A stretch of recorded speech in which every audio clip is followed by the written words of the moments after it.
여러분 안녕하세요. 오늘은 우리가 잘 아는 성경의 한 권인 에스라서에 담긴 놀라운 이야기를 그림을 그리듯 생생하게 들려드리려고 합니다. 고대 바사 제국 시대로 함께 떠나볼까요? 첫 번째 이야기, 고레스 왕의 선포. 드디어 집으로. 오랜 바벨론 포로 생활에 지쳐있던 이스라엘 백성들에게 드디어 희망의 빛이 비쳤습니다. 바사왕 고레스가 역사적인 조서를 내린 거죠. 예레미야 선지자의 예언대로 고레스 왕은 하나님의 감동을 받아 이스라엘 백성들에게 고향 예루살렘으로 돌아가 하나님의 성전을 다시 짓도록 명령했습니다. 상상해보세요. 억압받던 포로들이 고향으로 돌아가 자유롭게 예배드릴 수 있게 된 거예요. 주변 사람들도 기꺼이 은, 금, 온갖 물품과 짐승으로 귀환하는 이들을 도왔고, 심지어 느부갓네살 왕이 예루살렘 성전에서 약탈했던 거룩한 기물들까지 돌려받았답니다. 수많은 백성과 짐승들이 바벨론을 떠나 예루살렘으로 향하는 거대한 행렬은 마치 영화의 한 장면 같았을 거예요. 먼지 날리는 길을 걷는 그들의 얼굴에는 고단함 속에서도 벅찬 기대감이 가득했을 겁니다. 두 번째 이야기, 성전 재건의 시작, 환호와 눈물의 교차. 예루살렘에 도착한 백성들은 가장 먼저 제단을 다시 쌓고 번제를 드렸습니다. 오랫동안 끊어졌던 하나님과의 교제가 다시 시작된 거죠. 그리고 마침내 성전의 기초를 놓는 날이 왔습니다.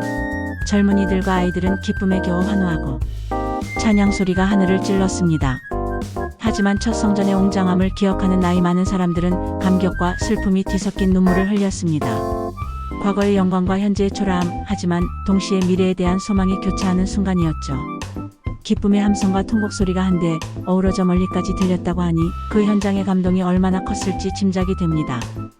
세 번째 이야기, 방해와 좌절, 그리고 다시 찾아온 희망. 하지만 순탄하게 모든 것이 이루어진 건 아니었어요. 유다와 베냐민의 대적들이 성전 건축을 방해하기 시작했습니다. 그들은 회유하다가 안되니 뇌물을 주고 거짓 고발을 일삼으며 공사를 중단시키려 했습니다. 결국 아닥사스다 왕의 조서로 성전 공사는 중단되고 말았죠. 건축 현장은 다시금 침묵에 잠겼고 백성들의 마음에는 깊은 좌절감이 찾아왔습니다. 그러나 하나님은 포기하지 않으셨습니다. 학개와 스가랴 선지자를 통해 백성들에게 다시 용기를 불어넣어 주셨고, 백성들은 힘을 내어 공사를 재개했습니다. 유브라데 강 건너편 총독들이 또다시 공사를 막으려 했지만 이번에는 다리오 왕이 나서서 고레스 왕의 조서를 재확인하고 오히려 성전 건축에 필요한 모든 경비와 재물을 왕실 창고에서 지원하라는 놀라운 명령을 내렸습니다. 어둠 속에서 다시 한 줄기 빛이 비춘 것이죠. 네 번째 이야기, 성전 완공과 봉헌, 다시 선 하나님의 집. 다리오 왕의 전폭적인 지원 덕분에 마침내 성전 건축은 다리오 왕 6년 아달월 3일에 완공되었습니다. 이스라엘 백성들은 기쁨으로 가득 차 하나님의 성전 봉헌식을 거행했습니다. 수많은 제물을 드리고 찬양과 감사의 소리가 예루살렘에 울려 퍼졌습니다. 그리고 유월절과 무교절을 지키며 하나님이 그들을 얼마나 사랑하시고 돌보시는지 온몸으로 경험했습니다. 이날은 단순히 건물을 지은 날이 아니라 이스라엘 백성이 다시 하나님의 백성으로서 굳건히 서게 된 역사적인 날이었습니다. 다섯 번째 이야기, 에스라의 개혁, 마음의 성전을 다시 세우다. 성전 건축이 끝난 후 또 다른 중요한 인물이 등장합니다. 바로 율법학자이자 제사장인 에스라입니다. 그는 아닥사스다 왕의 전적인 지원을 받아 바벨론에서 예루살렘으로 귀환합니다. 에스라의 목적은 단순히 성전을 짓는 것을 넘어 백성들의 영적인 삶과 공동체를 하나님의 율법 위에 바로 세우는 것이었습니다. 하지만 예루살렘에 도착한 에스라는 충격적인 소식을 듣습니다. 많은 백성과 심지어 제사장들까지도 이방 민족들과 통혼하여 하나님의 거룩한 백성으로서의 정체성을 잃어가고 있었던 거죠.